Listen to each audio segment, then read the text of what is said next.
Alright everyone, welcome along. Talking's Tuesday. So we're starting to get the feeling, aren't we, yeah? Yeah, we know kind of what a KPI is and how it all fits together now, don't we? But how do we actually start to put something together that's going to be a KPI? How do we go about finding good? Don't forget, like and subscribe down below. It's important that you support the channel. It's important that YouTube knows that you guys are enjoying watching our stuff. And we appreciate any comments, any feedback that you want to give us.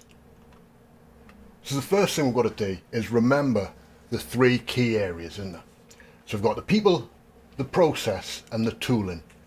And those three areas are going to really define what our KPIs are. And the problem that we have with this is 9 times out of 10, the last one, right, tooling is going to define a lot about your KPI, because the tool that you buy will have, oh, we've got some metrics for you, and you see lots, oh, we've got metrics for you, oh, we could do this, right? And you'll be like, oh, brilliant, saves me a lot of work, job done.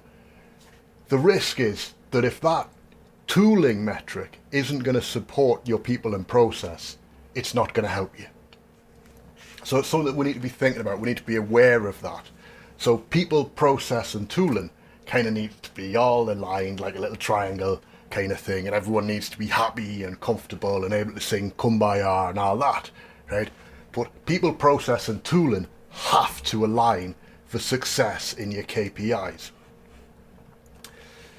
Okay, and remember the key thing, right? And always remember this. What gets measured gets done, right? And what gets recognized gets done again. So if you do your KPIs badly, you're going to drive toxic behaviors into your business and you're just going to fail. So we need to be thinking about that at all times. So our KPIs, remember, there's two sides to it. We've got the top level KPI, and that's going to be made up based on your KRAs, so your key result areas. So what are we actually looking for that validate it? And then lastly, we've got to remember that that's actually all based on actually what is going to get done.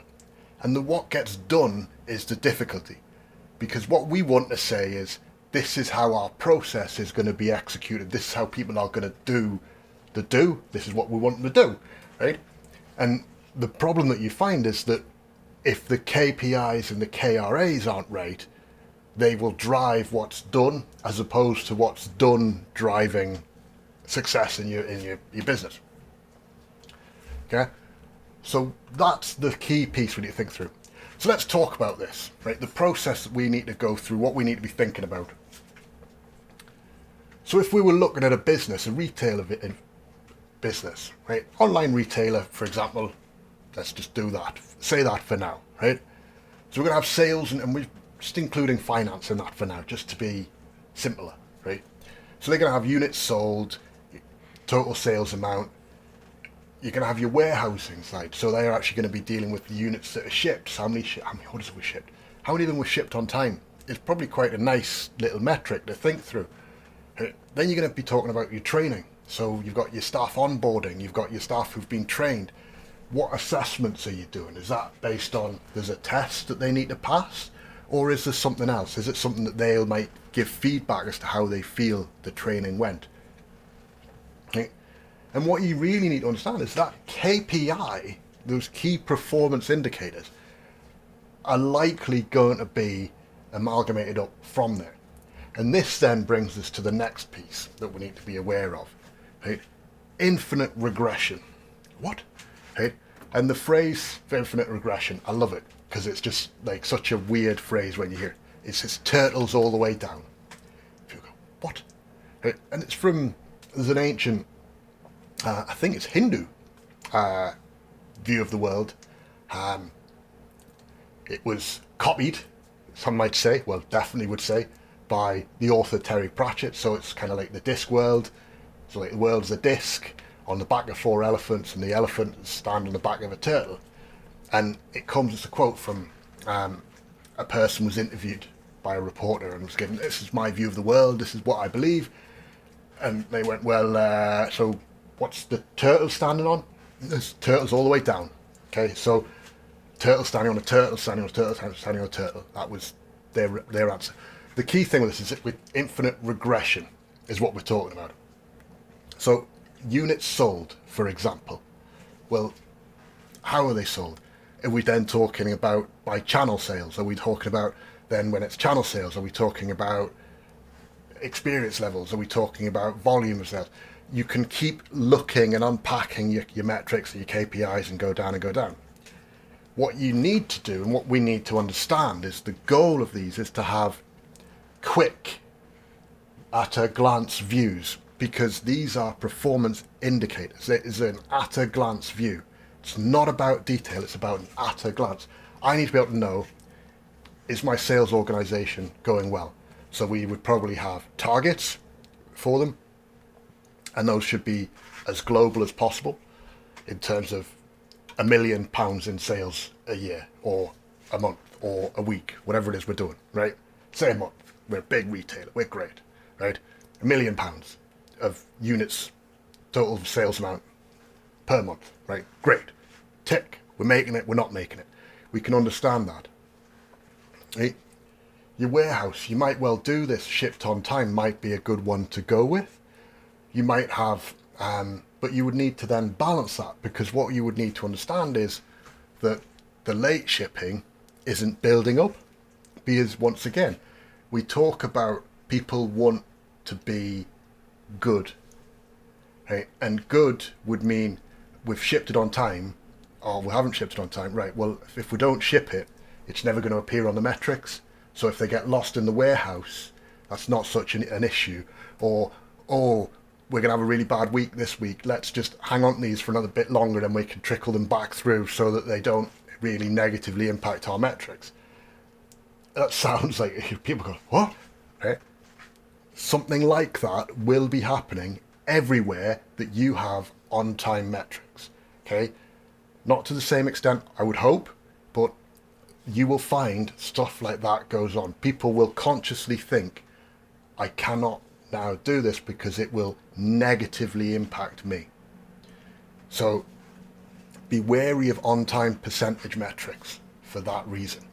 Right? Your training, is this around that you've got issues with a toxic work culture because people are being berated because they're trying to be good and say, well, we're shipping this late, and that's bringing down the warehouse shipping metrics, so the managers are being really horrible and driving them out.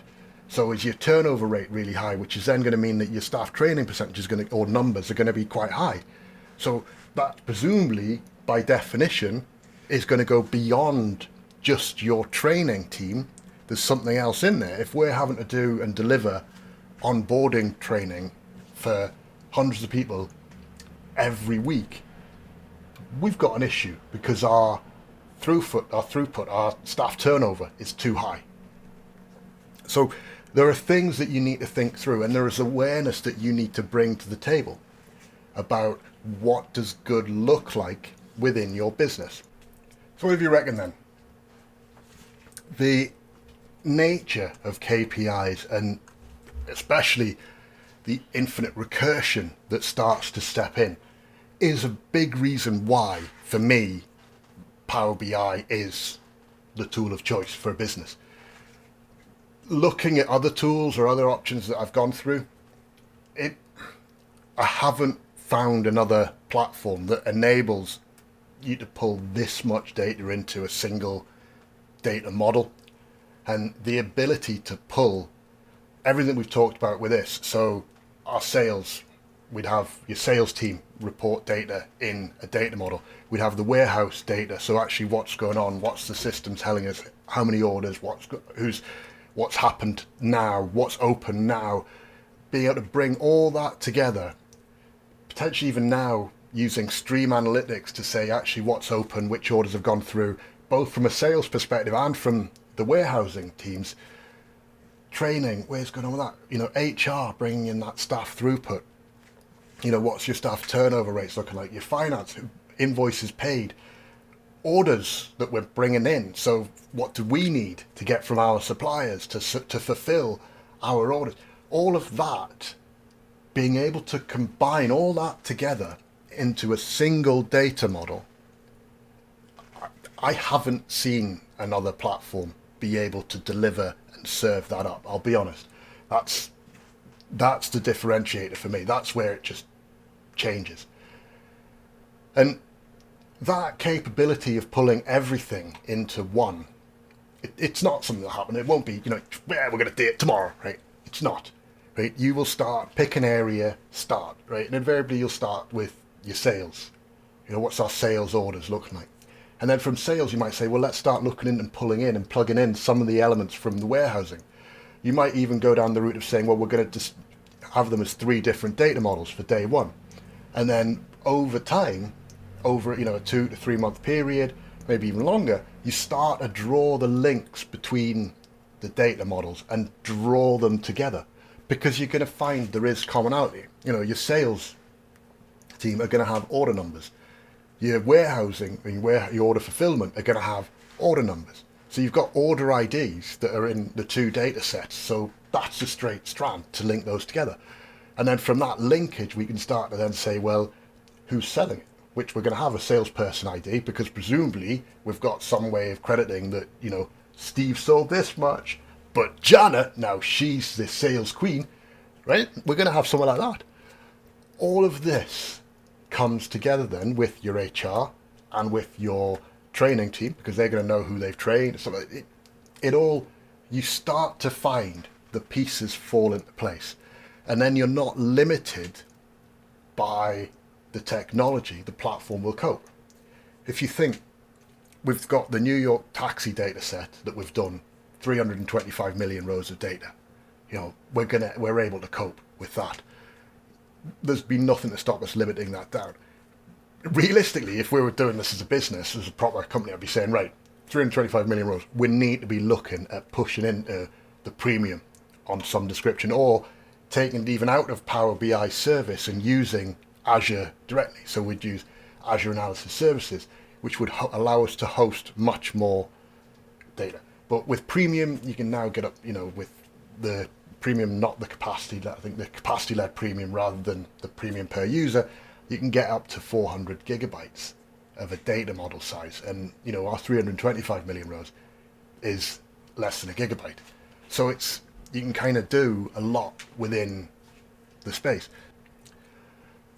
So we can see between professional, premium, Power BI platform, it will cope with your business and being able to bring that single pane of glass data model into play. And for me, that's the reason why I'll use Power BI. That's the reason why I push Power BI. Don't forget, head on over to geordieintelligence.co.uk, become a member, support the channel, help us keep producing this content, and come back, join us for the weekend later on, and have a great week. Ta-da.